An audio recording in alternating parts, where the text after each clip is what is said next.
অনেক অপেক্ষার পর অবশেষে আয়কর নির্দেশিকা 2023-24 প্রকাশিত হয়েছে। সেই সাথে আমাদের অনেকের মনেই প্রশ্ন ছিল, আয়কর রিটার্ন দাখিলের নিয়মে এতগুলো চেঞ্জ হওয়ার পর রিটার্নের যে ফর্মগুলো ছিল সেগুলো কি থাকবে কিনা, সেটারও একটা এখানে নির্দেশনা চলে এসেছে।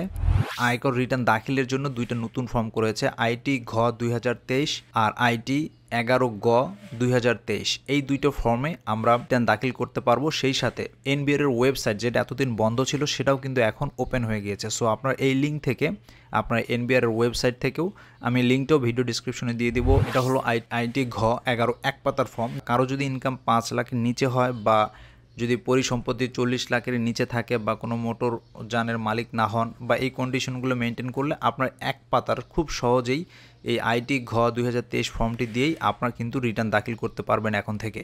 আর যারা একটু যাদের এই কন্ডিশনগুলো যারা ম্যাচ করে না তাদের জন্য আইটি গ 2023 এই ফর্মটি আছে, যাদের এইখানে কন্ডিশনগুলো এইখানে সুন্দরভাবে লেখা আছে। আপনারা একটু পড়ে নিলে আরও বিস্তারিত জানতে পারবেন। এটা হলো আইটি ঘ 2023 যে ফর্মটি, যেটা নতুন পাবলিশড হয়েছে। এখন থেকে এই ফর্মেই আমাদেরকে মেনলি ইনকাম রিটার্ন দাখিল করতে হবে।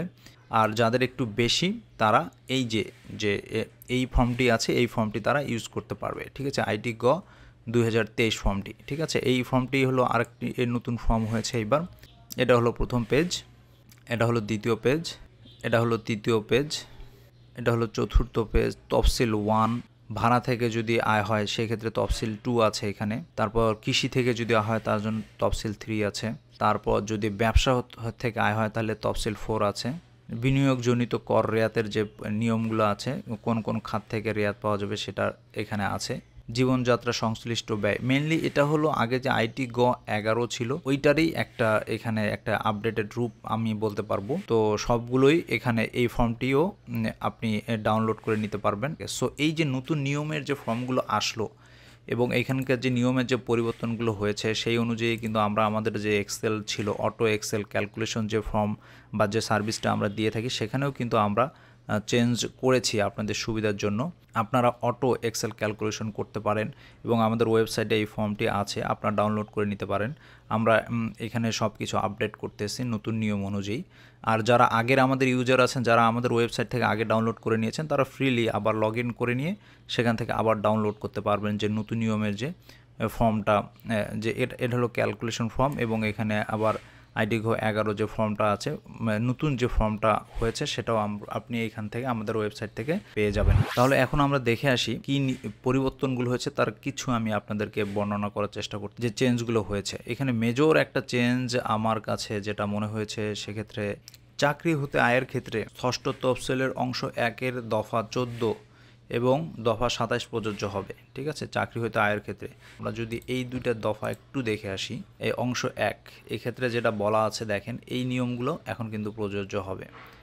এখানে যে ইম্পর্টেন্ট আমি যে চেঞ্জটা বললাম সেটা হলো, আপনি যদি এখানে দেখেন চাকরি হতে আয় হিসাব পরিগণিত আয়ের টোটাল আপনার যে পরিগণিত আয় হবে তার 1/3 বা 4,50,000 টাকা যাহা কম সেটাই কিন্তু আপনার আয় হিসেবে গণনা করা হবে। সাপোজ এই ক্ষেত্রটাতে একটু দেখেন, এনার টোটাল, এই ব্যক্তির টোটাল ইনকাম ছিল হলো 11,60,000। ঠিক আছে, এটার 1/3 বা 4.5 লাখ টাকা, এর মধ্যে যেটা কম সেটা কিন্তু হুইজেভার লোয়ার সেটাই কিন্তু এখানে কাউন্ট হবে। দেখবেন এখানে ইকুয়েশনটা করে দেয়াই আছে অটোমেটিক, দেখা যাচ্ছে যেটা লোয়ার হবে। তো 4.5 লাখ টাকার চেয়ে এটার 1/3টা কম, সুতরাং এই জিনিসটা বিয়োগ করে তার করযোগ্য নেট ট্যাক্সেবল ইনকামটা কিন্তু বের হয়েছে। ঠিক আছে, এটা হলো নতুন নিয়মে যেটা করা হয়েছে সেটা কিন্তু এখানে দেখানো আছে।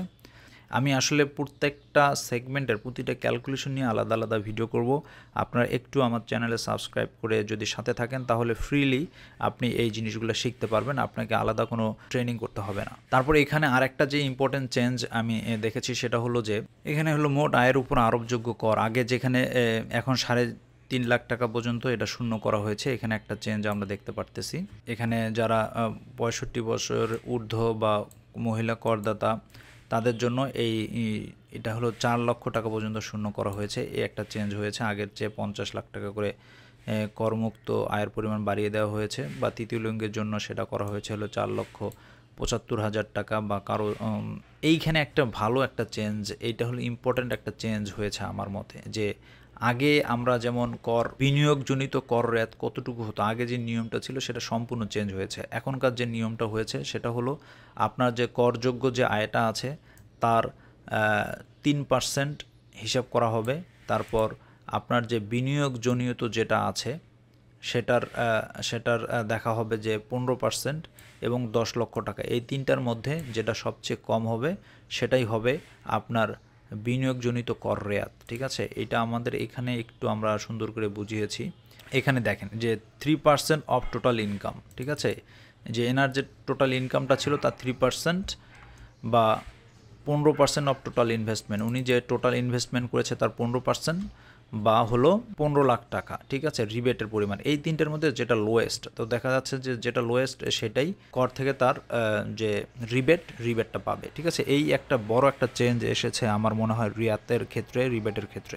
আর একটা চেঞ্জ আমাদের তো আর একটা এখানে চেঞ্জ আছে যে পেনশন স্কিমে আগে এখানে ডিপোজিট এখানে 60,000 টাকা এখানে কনসিডার করা হতো, এখন চাইলে এখানে 1,20,000 টাকা পর্যন্ত এখানে কর রেয়াতের আওতায় চলে আসবে, মানে ইনভেস্টমেন্ট হিসেবে কাউন্ট করা হবে। এখানে একটা ভালো চেঞ্জ এসেছে। ভাড়া হতে আয়ের ক্ষেত্রে একটা ভালো একটা চেঞ্জ আমরা দেখতে পারতেছি এখানে। এই ইকুয়েশনটা মোট ভাড়া মূল্য পরিগণনার ক্ষেত্রে যে নিয়মটা আছে সেটা এখানে চেঞ্জ কিছু এসেছে। সো এটা নিয়ে আমরা আরও ডিটেলস ভিডিও করব আপনাদের জন্য। সো আর আপনারা যদি কেউ অটো এক্সেল নিজেরাই নিজেদের ইনকাম ট্যাক্স পূরণ করতে চান, সেক্ষেত্রে আপনারা আমাদের যে অটো এক্সেলের যে সার্ভিসটা আছে সেই আপনার এক্সেলটা আমাদের ওয়েবসাইট থেকে ডাউনলোড করে নিয়ে আপনারা নিজেরাই নিজেদের ইনকাম ট্যাক্স ফর্ম পূরণ করতে পারবেন বলে আমি আশা করি। ধন্যবাদ সবাইকে, আমি আশা করি আপনারা বুঝতে পেরেছেন। তারপর যদি কারো কোনো প্রশ্ন থেকে থাকে আপনারা কমেন্টস করবেন, আমি উত্তর করার চেষ্টা করব। এবং আপনারা যদি কেউ আমাদের অটো ক্যালকুলেশন এক্সেল ফর্মটি নিতে চান তাহলে আমাদের ওয়েবসাইটে ভিডিও ডিসক্রিপশন লিঙ্ক থাকবে, সেখান থেকে আপনারা ডাউনলোড করে নিতে পারেন। আপনারা সারা জীবনের জন্যই যে সার্ভিসটা আছে সেটা পেয়ে যাবেন। খোদা হাফেজ। আয়কর সম্পর্কিত কোনো তথ্য যদি পেতে চান বা আয়কর রিটার্নের সার্ভিস আপনি আমাদের কাছ থেকে নিতে চান, সেক্ষেত্রে আপনি আমাদের চ্যানেলে সাবস্ক্রাইব করে রাখবেন।